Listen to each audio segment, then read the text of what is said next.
it is awkward. I remember the moments of awkwardness of, you know, being with my husband the first time that we had sex. And just like, what do you do? What do you do?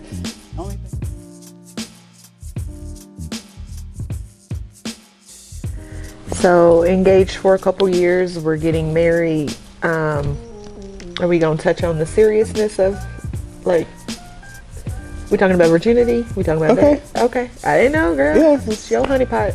It's my honeypot. Right. So once when I met you and I met your husband, I've been known to date a little bit. Throw that out there. Yes. And Parshell, it was so different because you had only been with your husband, and I was like, "What? Here you guys getting married when you're 27?" That may be the normal for a lot of people. I just don't know those people.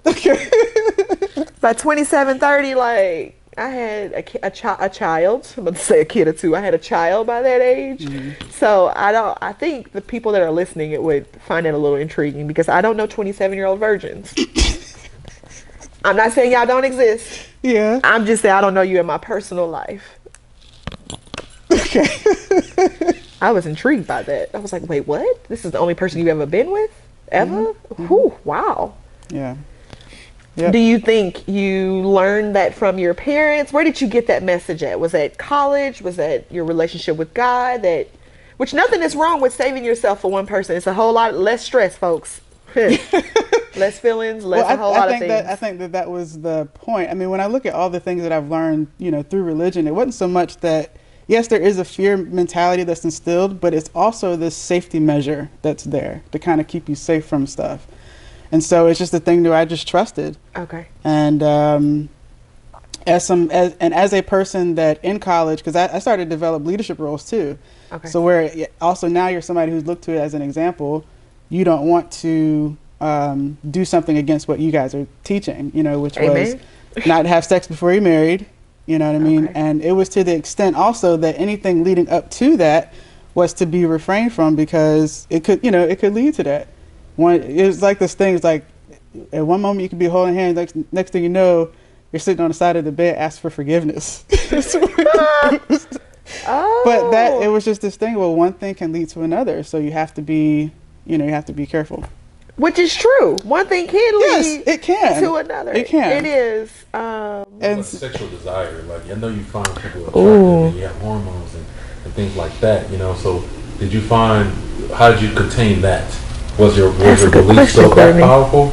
Or just that, you know, I mean, a lot of us, like, you know, find like a lot of people attractive and they want, you know, to go further and have sex. How did you contain that pretty much? You know, at some point it just doesn't, like, sometimes it crosses your mind because you think about sex, but it was like this thing that you just wait for. Oh. I don't know how else to say it, just something that you were supposed to wait for. So you just kind of dismiss it, basically. So the guy that you find attractive and you grow bonding with that person. Right. And how did you just stop that from that happening? This is good. 99% of the people. You like that 1% that didn't go the full way. So how did you? What was your formula of stopping that? I don't know if she was ever in a situation to move forward. I was. Were you? Sure. Oh wow. Sure. You just said no. Mm-hmm. Oh wow. I think also too there was, if I'm going to open about myself, is body shaming. Like This is all a part of it. So I think we should talk about it. I didn't, you know, to actually reveal myself to somebody else. I also took very seriously. I was freaked out to, you know, take my clothes off and, you know, no, like none of that. Mm-mm. You think church made you think like that? It's probably part of it. You know what I mean? There was because I'm different. I think also because like this beautiful dress you're wearing is something that growing up was what I was expected to wear, but I didn't feel comfortable in that. Yeah, it was never your thing. It was never my thing. So I don't know. I just presented differently, I guess, and I didn't. Maybe that was showing up at that point too. I don't know. But in your home, did you guys openly talk about sex, or was that taboo? That was not.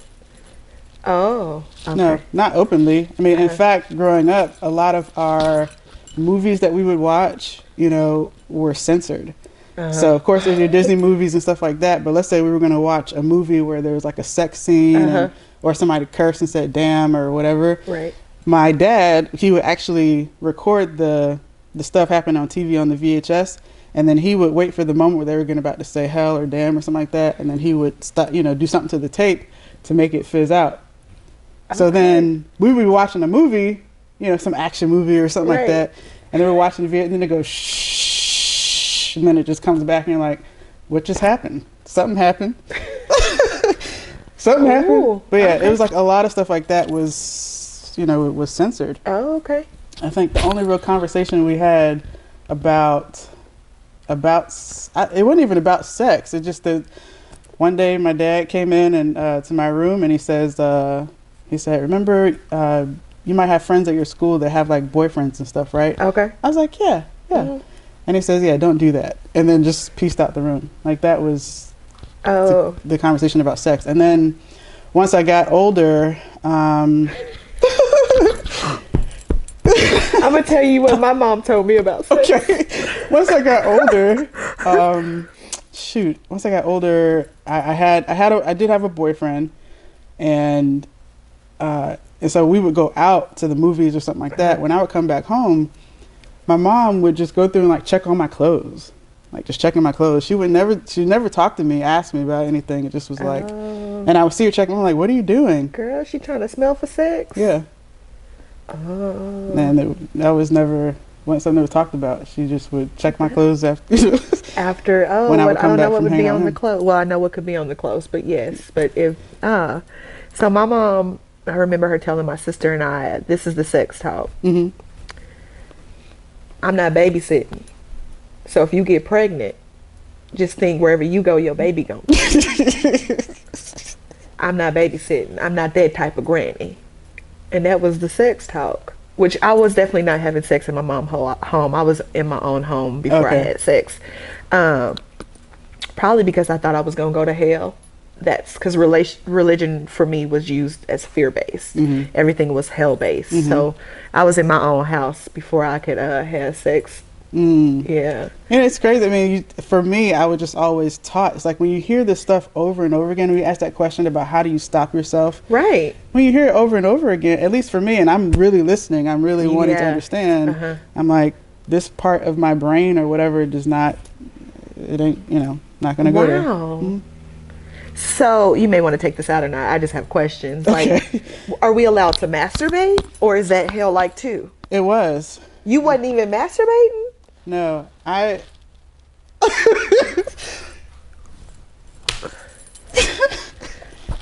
Okay. Damn, I don't know if I'm gonna keep this in or not, but I'll say it because I know y'all my people. So it wasn't until I didn't fully know what that was. Okay. Until I was about 21. What masturbation 22. was? Mm-hmm.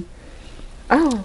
And that's because somebody told me about it, which was another person who was in the church. I don't know how it came up, but she said, "Well, hey, have you heard of this?" I'm like, "No," and she told me, and that's when I knew about that. Okay, I think you should keep this in. Yeah, everyone is so different. Our backgrounds are so different. Someone else is living this life right now and don't know how to masturbate, but when we don't get to talk about our bodies or what sex is or having those feelings at our age now, it'll cause some shame too. Mm-hmm. And I wish young girls would know that it's your body. You can do what you want with it. Yes, there's some restrictions. You shouldn't just bust it wide open for anybody out there. Right. But it's perfectly okay to have a desire to be sexual or to masturbate. And nobody can please you better than you. Since you better learn how to please yourself. If not, you're just going to be, Jesus wept. For Jesus real. Wept. For real. Yeah. And that's what, too, made it awkward, That, very awkward. It made it awkward to understand. I still have questions. I still am trying to learn and understand how it really works. But now because I have a different awareness about it, it's like I just want to do it the way that, I feel to do. Okay. But anyway, it is awkward. I remember the moments of awkwardness of, you know, being with my husband the first time that we had sex, and just like, what do you do? What do you do? I think what you went through, my dad was trying to do to us, but it just didn't work. What? The fear, that it's all fear. At some point, we were like, well, then I'm scared. Next, like, what else can happen to me? Right. Let me test it out. You know, that's why. And the whole thing with the reason why marriage was pushed so hard when it came to sex was because that's where you have the domain to explore that without, you know, like, in other words, you have your lifetime to figure it out. Once you're with this person, you have that safety with this one person. Yeah. It still has value. It's still good. Absolutely. It's just like, wow, it's different. Like, okay. Yeah, it still definitely holds weight. It's still important, but you know, yeah.